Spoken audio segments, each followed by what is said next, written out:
Welcome back. Jason Christiansen finishing page 1 of the real estate purchase contract, the new one. Let's jump right into it. Okay, and not to scare you, we're going to move quicker through the other pages. They're more, most of the really important stuff as far as mortgages goes on the first part, and this obviously has an emphasis on the mortgage side of the transaction than others. I'm teaching you how to write this so the loan moves smoothly. There's other legal repercussions that happen through other parts of the contract, but they don't have as much emphasis on the mortgage transaction. Okay. So there's that. So settlement and closing. Settlement is signing. Closing is funding and recording.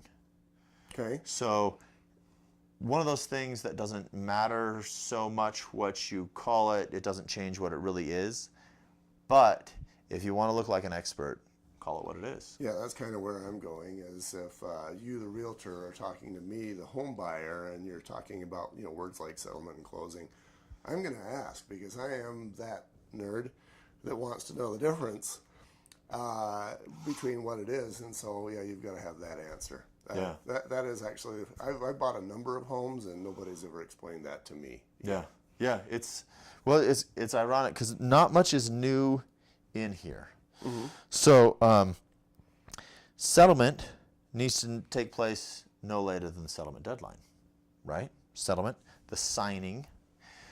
Every once in a while, I'll have the seller side of a transaction be really, really mad because we haven't closed in time.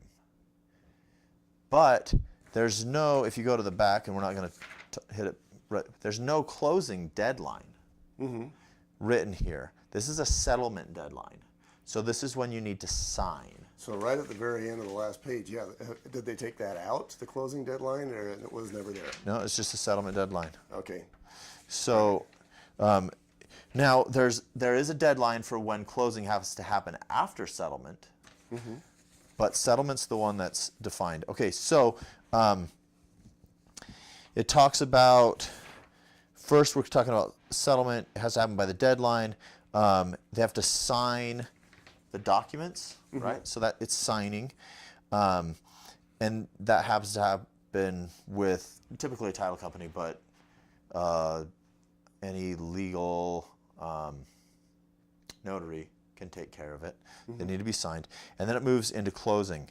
So for the purpose of the real estate purchase contract, the repc, closing means that settlement has been completed, proceeds of any new loan have been delivered by the lender or to the seller or to the closing escrow office, and that the applicable closing documents have been recorded in the Office of the County Recording. So that settlement, signing, closing, funding, and recording. So closing has to happen within 4 calendar days of settlement. That's what the contract says. Now, if you want to change it, you can, addendum, right? But that's what's right there. Now, so this goes into repairs. Right. This is how you do repairs. And this is kind of why the front end of the contract takes a lot longer than the back end, because this is where all the happiness happens. I was going to say manipulation, but it's such a negative context. But if you need to make things work, you need to know how to manipulate the clay, how to mold things right. So we've talked about in the other class how to do repairs that no one has money for, like switching out the carpet. Right. So this 4 days is your beautiful thing here, where you get, this is the typical situation. Buyer comes in, they say, I hate the carpets. I want you to replace the carpets. Seller says, I don't even know if you're buying my house. I'm not replacing the carpets. And so there's this little back and forth. And maybe even the seller knows that the carpets need to be replaced. And then they say, well, we're going to drop the purchase price by $3,000. But the buyer says, I'm doing a 0 down loan. I don't have money to buy carpets. It doesn't matter if you drop the purchase price. I love it. It'll reduce my payment a smidge. Yeah. But I still have money for carpet. So what I do in that circumstance is I have the seller open an account with someone who does a same as cash payment plan.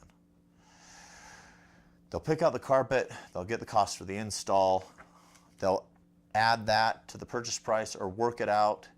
So now we have that value established. The value is in the home. It's part of the purchase price. You can put it in the contract or not, that the seller will be replacing these things, and it will be done prior to closing, not prior to settlement, prior to closing. So we get everything done, still have the old carpet in the house. We settle. We have 4 days. So we sign on Monday. We don't fund. The seller has the installer put in the new carpet. Buyers go look at the new carpet. They say it's wonderful. Then we close. Okay, I love to ask the obvious questions because there's pure genius in there. And so I guess I'm going to ask what 4 days means. If I sign, and I'm the buyer, if I sign at 4:59 p.m. on Friday, is Friday one day? Friday is a day. Okay. So the way this reads, shall be completed no later than 4 calendar days after settlement. So no later than 4 calendar days, and we're not talking about hours here. So Friday is a day, and so that's it. As in my understanding, it's after settlement. So my count would go Saturday, Sunday, Monday, Tuesday. You're closed. Okay. Sign on Friday, no later than 4 days after. Okay, and so they did actually account for vacation days. So let's say that Monday is a holiday. It doesn't matter. Monday, Tuesday, Wednesday, Thursday, Friday, Saturday, Sunday, calendar days. Okay. If you have your Christmas on a Monday and you've got your Sunday in there, or if you had Christmas Eve on Monday and Christmas on Tuesday and you signed on Friday, it's still got to get funded. Yep. So Sundays, holidays. Somebody's got to work long enough on those holidays to get it done for you.